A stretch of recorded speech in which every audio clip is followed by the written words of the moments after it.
કેમ છો દોસ્તો, સ્ટોરી સાંભળવા માટે આવ્યા છો? ચાલો સ્ટોરીની શરૂઆત કરી। અમારી લવ સ્ટોરી આમ તો દરેક પ્રેમીઓ જેવી સાવ સામાન્ય છે, પરંતુ અમારી લવ સ્ટોરીની શરૂઆત અત્યંત રોમાંચપૂર્ણ થયેલી, એટલે કે અમારો પ્રેમનો એકરાર અત્યંત રોમાંચક અને રોમેન્ટિક રીતે થયેલો।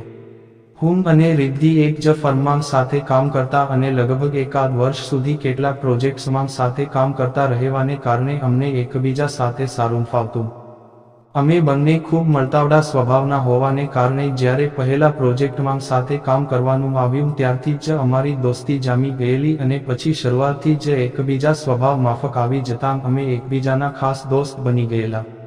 અમને બંનેને એક વાતની પૂરી ખાતરી હતી કે અમને કોઈ દિવસ પ્રેમ થઈ જ નહીં શકે, કારણ કે અમારા જેવા મુક્ત મનના અને આખા બોલા માણસો પ્રેમ જેવી કંઈક અંશે ગુપ્ત અને મદંશે ગૂઢ બાબત પાલવે એવું ન હતું। જો કે અમારી એ માન્યતા ખોટી હતી અને અમારા બંનેના આશ્ચર્ય વચ્ચે અમને પ્રેમ થઈ ગયો। સાથે કામ કરતા રહેવાને કારણે અને ઓફિસ ઉપરાંત પણ સતત સાથે રહેવાને કારણે અમને એકબીજાની આદત થઈ ગયેલી અને જો અમે રૂબરૂ કે ફોન મેસેજિંગ પર એકબીજા સાથે સંપર્કમાં નહીં રહીએ તો જાણે અમને ઘૂંટણ થઈ જતી। અમને એકબીજા સાથે પ્રેમ થઈ ગયો છે એ વાતની અમને બંનેને જાણ તો હતી જ। અમે બંને અમારા દિલ સાથે જાતની દલીલ કરી રહ્યા હતા કે આ પ્રેમ નથી, તું નાહકનું વેવલું થામા। દોસ્તીમાં પણ આવું વેવલાપનું હોય જ છે, એટલે એને પ્રેમ સમજી લેવાની કોઈ જરૂર નથી।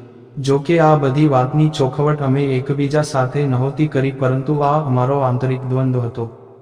લગભગ 2-3 મહિના સુધી અમારી એ આંતરિક કશમકશ ચાલી હશે।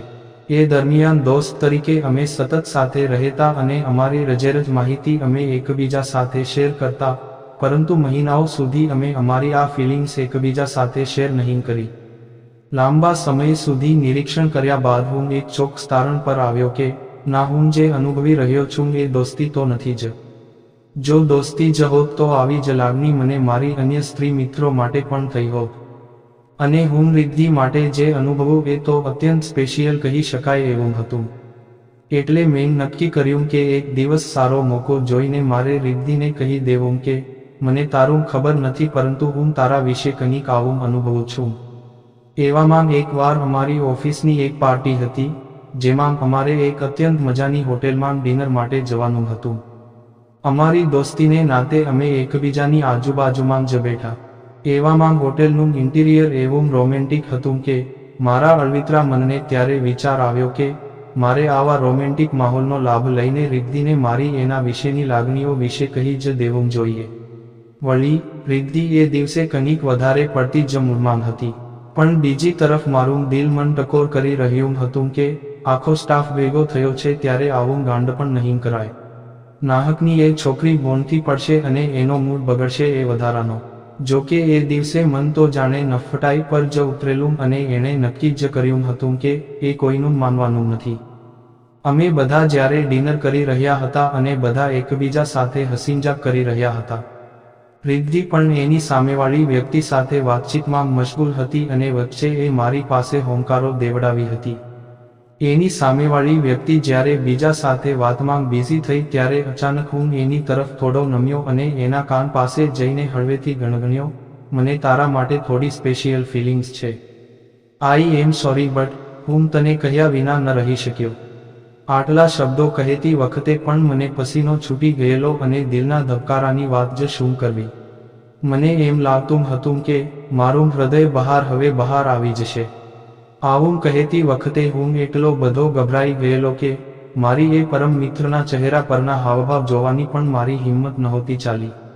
એટલું કહીને હું ફરી મારું સૂપ પીવા માંડ્યો। કલીગ્સને મારો ગભરાટ દેખાઈ નહીં જાય એ માટે નોર્મલ રહેવાની કોશિશ કરવા લાગ્યો।